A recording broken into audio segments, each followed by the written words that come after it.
A gente acabou de concluir aqui nos Suas Conversas uma série chamada No Miudinho do PAIF, na qual discutimos estratégias de atendimento e acompanhamento familiar. Essa série vai ficar numa playlist aqui no canal, mas a toda hora a pergunta que não quer calar é a seguinte: e como fica isso tudo em tempos de pandemia? Eu tenho recebido mensagens, e-mails e sugestões com essa dúvida, e um me chamou especial atenção, de uma colega do SUAS dizendo: meu Deus, eu sinto que não consigo fazer mais nada. Será? SUAS, CRAS e PAIF em tempos de pandemia. Vamos começar essa conversa? Eu sou Ana Pincolini e esse é o Suas Conversas.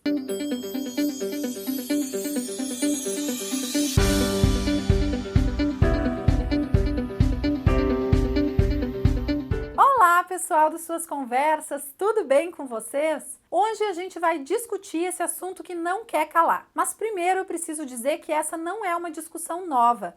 Tanto que eu vou deixar aqui abaixo do vídeo, na descrição, vários vídeos de lives que tiveram como tema o SUAS em tempos de pandemia. E aproveito para pedir que vocês sempre deem uma olhada na descrição do vídeo, pois ali vocês encontram os links para baixar os documentos que eu falo nos vídeos, os meus contatos, links para cursos que eu oferto e as minhas redes sociais. Mas voltando às lives.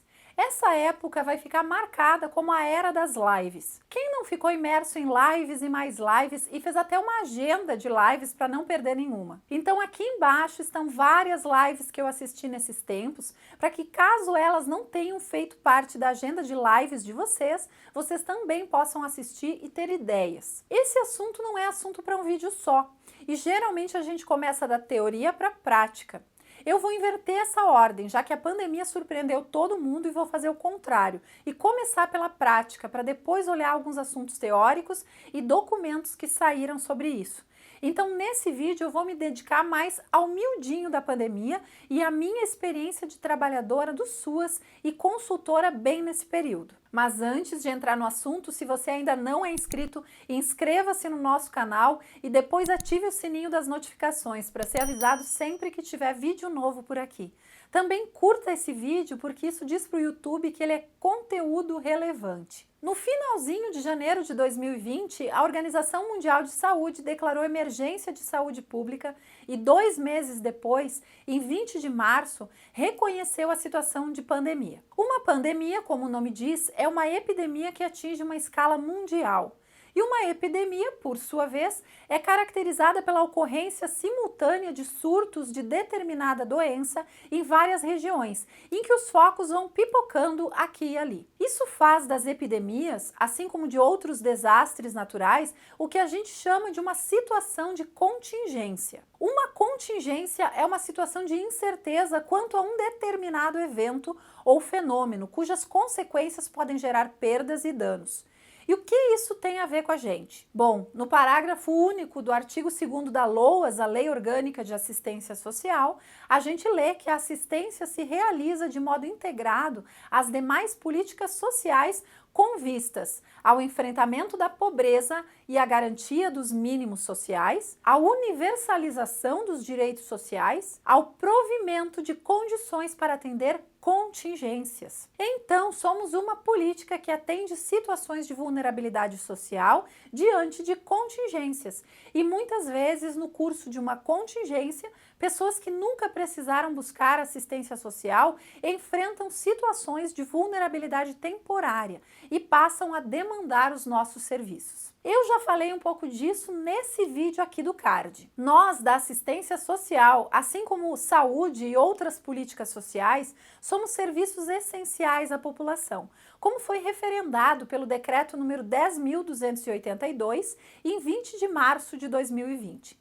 Mas claro, como a gente trata de necessidades básicas da população, dos mínimos sociais, nem tem o que discutir em relação ao fato de sermos uma política essencial. Agora, passando para o miudinho, eu vou falar um pouco da minha experiência. Veja bem, é como foi a minha experiência. A sua pode ter sido diferente. Lá em março, quando estourou que aquela situação que começou lá na China estava se espalhando e a tendência era atingir proporções mundiais, a primeira reação foi um pânico, uma sensação de impotência, de meu Deus, o que eu vou fazer agora? Como que eu vou trabalhar? Como eu vou proteger a mim, aos colegas e aos usuários?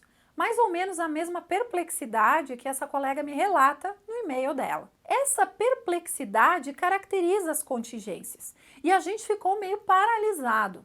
Então teve ali alguns dias ou semanas meio barata tonta, o que não deveria, pois essa área dos desastres e das emergências já existe há um bom tempo. E a partir do que a gente estava vendo na mídia, existiam condições de antecipar alguns efeitos. Mas enfim, de modo geral, não estamos preparados para atuar em emergências, no que se costuma chamar de pré-desastre. E isso é uma aprendizagem que precisamos incorporar, meio que antecipar e ter um plano de quem faz o quê e quando algo acontece. Mas se a gente fosse organizar o miudinho do enfrentamento a uma situação assim, eu diria que é muito parecido com uma situação de desastre e puxaria um princípio ético atribuído a Hipócrates, o pai da medicina. Segundo Hipócrates, antes do princípio da beneficência, que é fazer o bem a alguém, existe o princípio da não maleficência, não fazer o mal.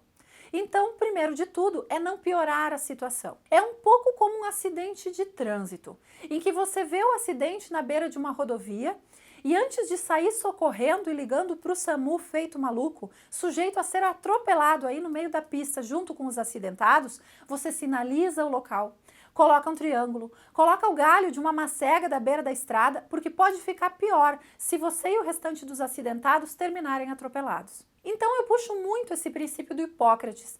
Numa situação de contingência, temos que trabalhar com algumas providências prévias no sentido de não piorar as coisas, para depois contribuir no enfrentamento e ajudar a melhorar as coisas. Cuidar dos colegas, cuidar dos trabalhadores é um passo fundamental para cuidar dos usuários.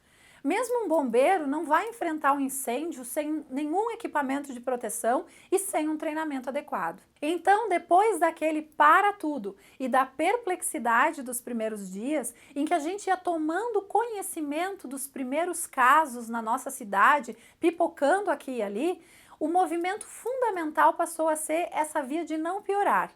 E é aí que entra a ação da gestão municipal e a elaboração de um plano de ação emergencial com as primeiras respostas de enfrentamento. Esse plano vai incluir ações como a compra e o treinamento do uso de equipamentos de proteção individual, os EPIs, como máscaras, face shield, avental, equipamentos de proteção coletiva, os EPCs, como placas de acrílico para isolar as mesas, isolar o lugarzinho em que fica a recepção dos serviços, tapetes sanitizantes, produtos de higiene como álcool em gel, a organização de sanitizações periódicas, maior atenção para a ventilação dos espaços de atendimento, comportamentos como distanciamento entre as pessoas, a redução de atendimentos presenciais aos estritamente necessários, dentre outras ações. É também aí que se redesenha inicialmente a organização das equipes, contemplando rodízio para reduzir tanto a aglomeração de pessoas nos espaços de trabalho, quanto ter alternativas em caso de contaminação e suspeita de contaminação. Momentos em que você isola os trabalhadores que podem ter se contaminado e tem, digamos assim, um plano B, uma equipe B de retaguarda. Em geral, constitui-se um gabinete de crise intersetorial. Esse gabinete vai pensar os procedimentos que vão ser seguidos no caso dos trabalhadores se contaminarem. Por exemplo, isolamento, testagem de quem teve contato com algum colega que positivou, alternância da equipe que estava em teletrabalho em casa e da equipe que aguarda o resultado dos testes ou que está em isolamento. E em meio a tudo isso, a gente vai se apropriando das normativas que vão chegando, em geral com grande rapidez. Vejam que todas essas são as medidas iniciais, a tal da não maleficência, pois elas tratam de não piorar a situação.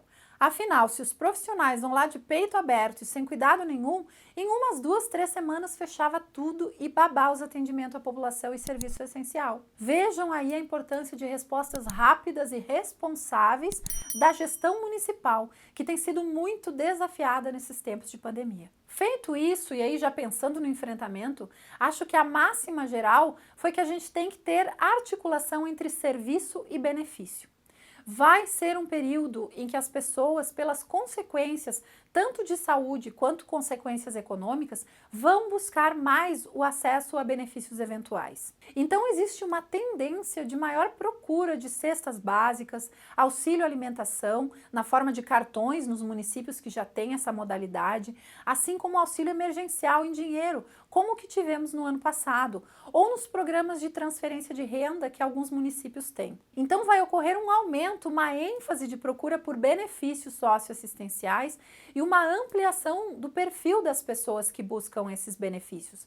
Não apenas os extremamente pobres ou vulneráveis, mas aquelas pessoas que antes não acessavam e que agora estão em situação de vulnerabilidade temporária. Isso é uma das funções da proteção social, proteger a população diante de contingências e incertezas. Inclusive, isso costuma gerar sentimentos de temor e de frustração nos colegas, especialmente quem viveu aquela época em que a assistência social tinha muito esse caráter de plantão social e predominava o foco nos benefícios. Será que vai voltar a ser tudo como antigamente? Será que agora vamos voltar a ser o sacolão da cesta básica? Essas foram e são algumas das angústias que nos acompanharam ao longo de 2020 e que seguem batendo a porta. Da mesma forma, as pessoas que nos buscaram também se sentiram envergonhadas em buscar assistência. Aquelas pessoas que nunca buscaram antes. Sentimentos de vergonha, enfim, mas isso é um direito dessas pessoas também. Afinal, cabe ao Estado proteger diante de situações de contingência. Mas, como eu disse, são tempos de aumento desse tipo de vulnerabilidade. São tempos em que mais pessoas acessam a assistência e a assistência é para quem dela necessita. Então estamos aí para isso também. Mas isso pode e deve ser feito de forma organizada. E é aí que vem a lógica do serviço articulado ao benefício. Mas onde entra o serviço? Na minha experiência, e a partir da escuta dos colegas, de ver lives, de ler documentos que iam saindo, de falar com colegas de outros municípios, uma forma de articular serviço e benefício foi justamente investir recursos, sim, na ampliação de benefícios, mas também em equipar as unidades para a oferta remota de serviços. Como um CRAS vai fazer atendimentos remotos se ele tem só uma linha telefônica que vive congestionada, ou se não tem um smartphone, se não tem um webcam, se não tem uma internet de qualidade? Iniciativas da gestão municipal, como comprar smartphones, webcams para os computadores, aumentar as linhas telefônicas dos serviços, investir em uma internet melhor, estão diretamente ligadas à dimensão dos serviços. Você vai dizer, mas muitos usuários do SUAS não acessam a internet.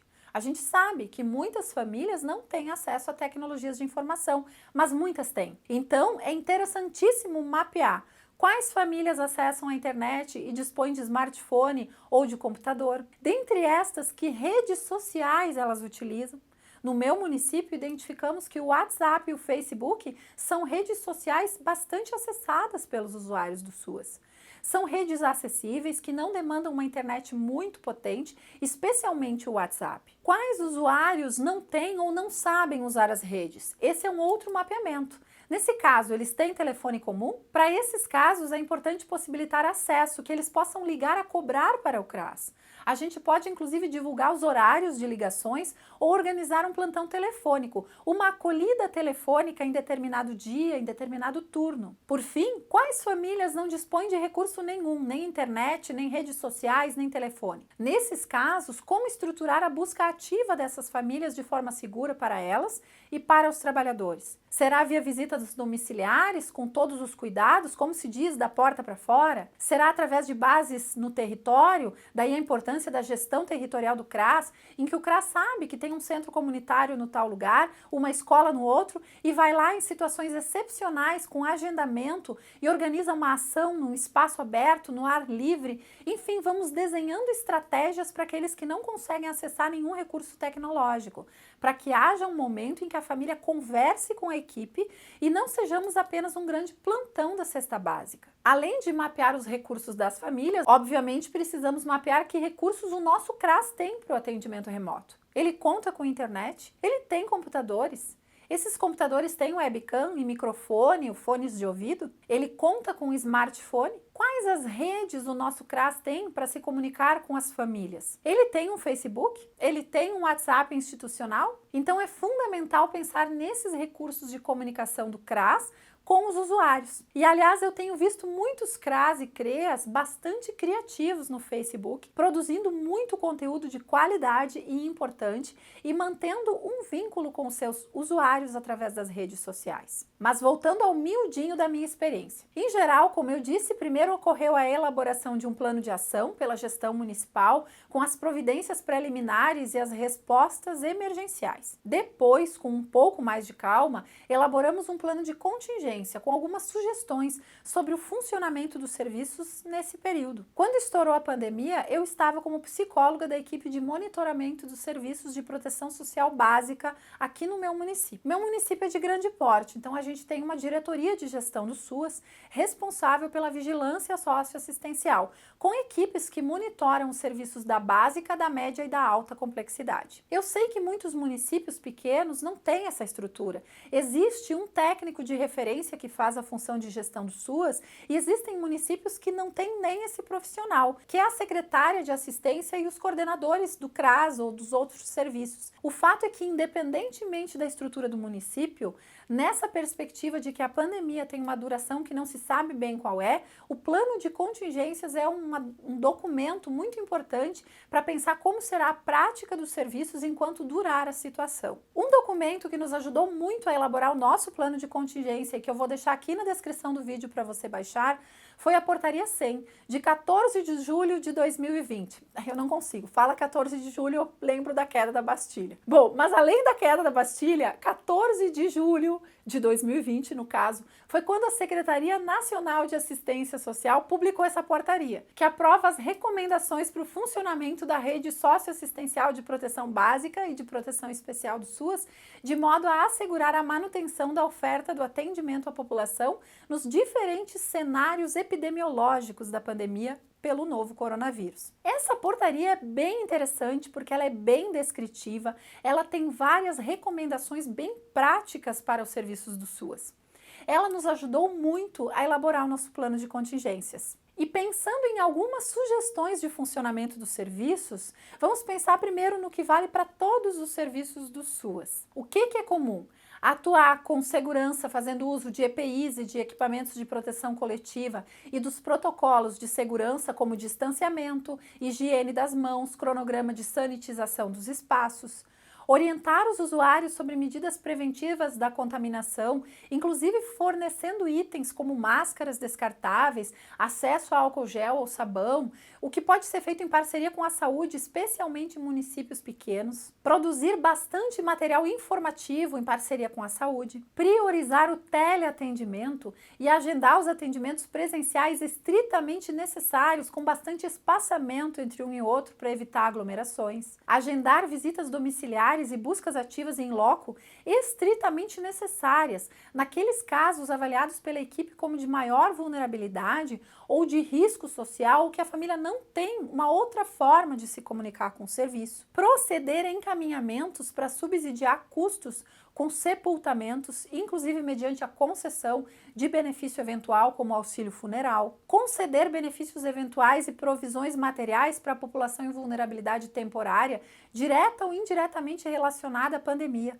ofertando tão logo quanto possível atendimentos por teleatendimento ou presencial agendado, especialmente quando a gente identificar que a vulnerabilidade se estende para além do aspecto material. Registrar o nome das famílias acolhidas via telefone e quais os encaminhamentos que foram efetuados. Mapear os recursos tecnológicos e as redes sociais utilizadas pelas famílias, assim como as famílias que não possuem essa possibilidade, e ofertar o atendimento através de teleatendimento sempre que possível. Criar canais de comunicação institucionais do CRAS, do CREAS, dos serviços de convivência, por meio das redes sociais, como um WhatsApp institucional, uma página no Facebook, destinados às famílias que acessam essas redes, e utilizar esses canais para divulgar informações de interesse geral em termos de prevenção da pandemia, assim como sobre o funcionamento do CRAS. Também identificar e mitigar fatores de maior exposição e contaminação em famílias pobres e extremamente pobres através da articulação intersetorial. Agora, pensando especificamente nos serviços do CRAS, como o PAIF, o Serviço de Convivência, e fortalecimento de vínculos e na função do CRAS de articulação de rede no seu território de abrangência, algumas medidas interessantes são as seguintes. Primeiro, manter suspensas as atividades coletivas, como a acolhida em grupo, as oficinas com famílias, os grupos de acompanhamento familiar do PAIF durante a vigência da pandemia. E, em substituição, organizar uma acolhida telefônica, podendo definir que dias e horários para as ligações, restringir a acolhida particularizada presencial para casos estritamente necessários em que a família não tem acesso às tecnologias da informação, organizar uma agenda de atendimentos telefônicos particularizados, orientar os usuários a contatarem o CRAS via ligação telefônica ou WhatsApp institucional, conceder em caráter de brevidade e excepcionalidade benefícios eventuais e provisões materiais, especialmente de famílias em situação de vulnerabilidade social e vulnerabilidade temporária, direta ou indiretamente associada à pandemia de Covid-19. Divulgar amplamente por meio das redes sociais institucionais do CRAS o funcionamento da unidade, o número para o qual as famílias devem ligar, os horários para o qual ligar, se tiver horários diferentes para famílias novas ligarem e para famílias que já são referenciadas. Priorizar modalidades de busca ativa remotas por telefone e por WhatsApp. Em casos avaliados pela equipe como muito vulneráveis, em que a busca ativa in loco é considerada imprescindível, ela deve ser feita tomando todos os cuidados. E em substituição, por exemplo, a ações como oficinas com famílias, pode-se produzir materiais audiovisuais sobre as temáticas usualmente trabalhadas nas oficinas ou novas temáticas identificadas, disponibilizando esses materiais nas plataformas institucionais do CRAS, como o WhatsApp e o Facebook. Podem e devem ser postados materiais como vídeos, áudios, textos produzidos pela equipe ou por outros órgãos. Nos teleatendimentos, é interessante pesquisar as recomendações dos conselhos profissionais de psicologia e serviço social, saiu bastante coisa nesse sentido em 2020. Pode-se definir um tempo padrão para o teleatendimento, por exemplo, 30 minutos, construir um roteiro de teleatendimento.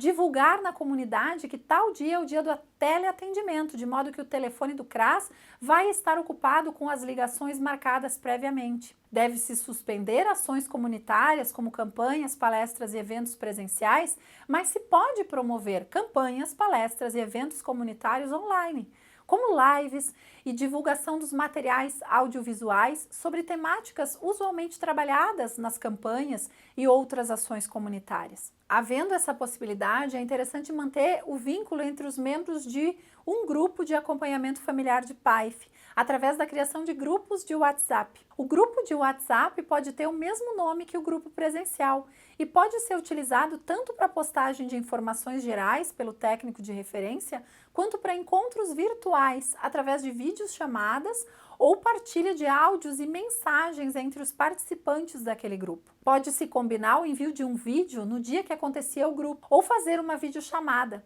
ou encorajar os participantes a mandarem áudios dando notícias de como está a sua vida, como está a sua família. No caso do acompanhamento particularizado, pode-se combinar com a família uma videochamada quinzenal ou mensal, conforme a periodicidade prevista no PAF, assim como uma ligação telefônica no dia e horário que habitualmente ocorria o atendimento da família. Ou, se aquele CRAS precisou se reorganizar, pode-se combinar um outro horário, conforme a preferência da família e a disponibilidade do CRAS. Nesses casos, sempre é importante estender o teleatendimento a outros membros da família, não exclusivamente ao responsável familiar, para a gente ter uma ideia de como a família está como um todo. Algumas ações também podem ser feitas em teletrabalho, quando os profissionais não estão no CRAS, mas nas suas casas. Por exemplo, a evolução de prontuários, a alimentação de sistemas informatizados como o SICOM, o RMA, o Prontuário SUAS, a elaboração de ofícios e informações, a redação de encaminhamentos. E também se pode realizar de casa os teleatendimentos. Vejam que esses podem ser feitos tanto com o profissional no CRAS, quanto com o profissional na sua casa. Outra coisa que se pode fazer é realizar o monitoramento dos encaminhamentos, contatando outros profissionais da rede. No caso do Serviço de Convivência e Fortalecimento de Vínculos, também se pode formar um grupo de WhatsApp, de forma a manter o vínculo entre os participantes. Através do grupo, podem-se dar tarefas para que os participantes realizem em família. Essas tarefas potencializam o vínculo familiar, afinal é um serviço de convivência, mas também é de fortalecimento de vínculos comunitários e familiares. Deve-se produzir material lúdico e informativo e enviar aos participantes do serviço de convivência através do grupo. Esses grupos virtuais são espaços muito potentes para que os participantes postem notícias sobre a comunidade, sobre eles próprios, gravem vídeos, eles próprios produzam materiais. Em situações como essas, as famílias costumam reduzir a sua convivência comunitária, fragilizando os laços de pertencimento e gerando uma sensação de isolamento. Então, esses conteúdos transmitidos pelos grupos de WhatsApp, produzidos pelas famílias, pelos participantes do grupo do serviço de convivência, enfim, tendem a reduzir essa sensação de isolamento social. Outra questão bastante importante é que o CRAS registre os casos de contaminação pela Covid-19 entre famílias acompanhadas em PAIF e famílias participantes do serviço de convivência. Isso permite um mapeamento da incidência da Covid-19 entre famílias vulneráveis. No âmbito da gestão da rede do seu território, os CRAS também podem solicitar às organizações da sociedade civil que executam serviços de convivência e fortalecimento de vínculos que encaminhem listas sobre as famílias contaminadas, enfim, dizendo quantas e quais são as famílias que se contaminaram com a Covid-19, quais são as pessoas, que se contaminaram. É importante que o CRAS mantenha contato telefônico com a sua rede do seu território e também com a rede intersetorial. Vejam que essa lista de ações que eu coloquei aqui não é exaustiva, mas ela mostra que tem muita coisa que a gente pode fazer. O PAIF, o serviço de convivência, continuam existindo, mas em outras modalidades. Dentro dessa situação que a gente está vivendo, muitas vezes temos usuários e colegas enlutados com a perda de familiares, temos uma atmosfera de medo, já que todos nós somos vulneráveis. Já existe a vacina, mas no dia em que eu gravo esse vídeo, infelizmente não existe dose para todos. Nós, trabalhadores do SUAS, ainda estamos lutando pela vacina em vários municípios, apesar de sermos trabalhadores essenciais. Então ainda existe uma sensação de desproteção e de vulnerabilidade. Não existe certo ou errado, mas a gente tem que ir readaptando as respostas conforme a necessidade. Aumentou muito a questão dos benefícios, isso é verdade, aumentou muito essa procura por benefícios eventuais.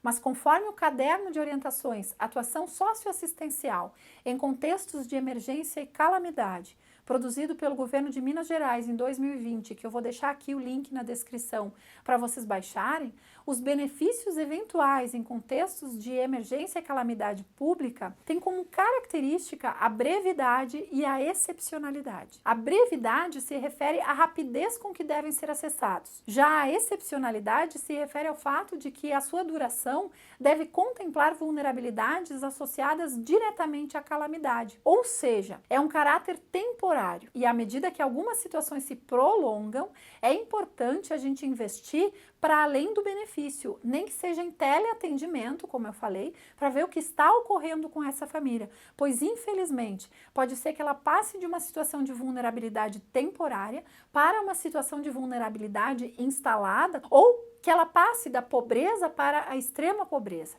Daí a importância do atendimento, embora remoto, e da associação entre serviço e benefício. CRAS não é um serviço de atendimento da emergência em si, mas ele é uma porta de entrada que vai atender aqueles que estão em vulnerabilidade temporária. Ele é um serviço de fundamental importância porque ele está nos territórios. Como a gente sabe, a vulnerabilidade social possui duas dimensões, uma dimensão material e uma dimensão relacional. Embora haja famílias cuja dimensão material se sobressaia, haverá também aquelas cujos impactos da pandemia vão afetar a dimensão relacional. Não apenas a vulnerabilidade social, mas também as situações de risco pessoal e social por violação de direitos tendem a aumentar em contextos de emergência e calamidades. Especialmente em nível intrafamiliar, essas situações podem ser agravadas pela vivência de estresse disseminado na sociedade e na própria família, que vivencia consequências diretas e indiretas, seja consequências vinculadas à dimensão de saúde, como a contaminação e a perda de entes queridos, seja consequências ligadas à dimensão econômica, como a instabilidade no emprego e a redução de renda. Tanto que, por conta disso, em julho de 2020, foi sancionada a Lei nº 10.022, que dispõe sobre medidas de enfrentamento à violência doméstica e intrafamiliar contra crianças e adolescentes, mulheres e pessoas idosas e com deficiência durante a pandemia. A lei incide em serviços essenciais que acompanham situações de violência doméstica e intrafamiliar, como, por exemplo, os CREAS. A lei indica casos em que o atendimento presencial com todos os cuidados, claro, deve ser mantido, como casos com risco de violências graves e gravíssimas, tais como feminicídio, ameaças e violência sexual contra crianças e adolescentes, a fim de verificar, por exemplo, a necessidade de acolhimento dessas pessoas. Eu vou deixar essa lei na descrição do vídeo para você também, porque ela pode nortear para os CREAS a definição de quais casos podem ficar em teleatendimento e quais precisam manter o presencial ou exigir agendamento de visitas domiciliares. Por fim, cabe lembrar que muita água passou debaixo dessa ponte. Hoje estamos craques em reuniões no Zoom e no Google Meet, mas lembro muito bem da nossa primeira reunião virtual de equipe, que foi um fracasso. Surgiram várias questões, como a dificuldade de conseguir delimitar o espaço doméstico e o espaço laboral para os trabalhadores em teletrabalho. Muitas vezes o teletrabalho invadia com tudo o espaço doméstico e a gente tinha que dar um limite. Afinal, a gente pode adoecer se a gente ficar 24 horas em teletrabalho em função da pandemia. Então, aprender a usar recursos virtuais para as nossas reuniões, aprender a dar limite para o teletrabalho, restrito aos horários necessários, aprender a cuidar de si e dos outros também são aprendizados que a pandemia trouxe. Então, o cuidado do outro, ele precisa estar associado ao cuidado de si. E aí, o que você achou desse vídeo? Trouxe algumas ideias? E como está o seu trabalho no SUAS agora na pandemia? Compartilha com a gente. E não deixa de assistir a penca de lives que eu deixei aqui na descrição. Eu tenho certeza que ela vai ajudar você a repensar o cotidiano do seu CRAS. Tchau e até a nossa próxima conversa.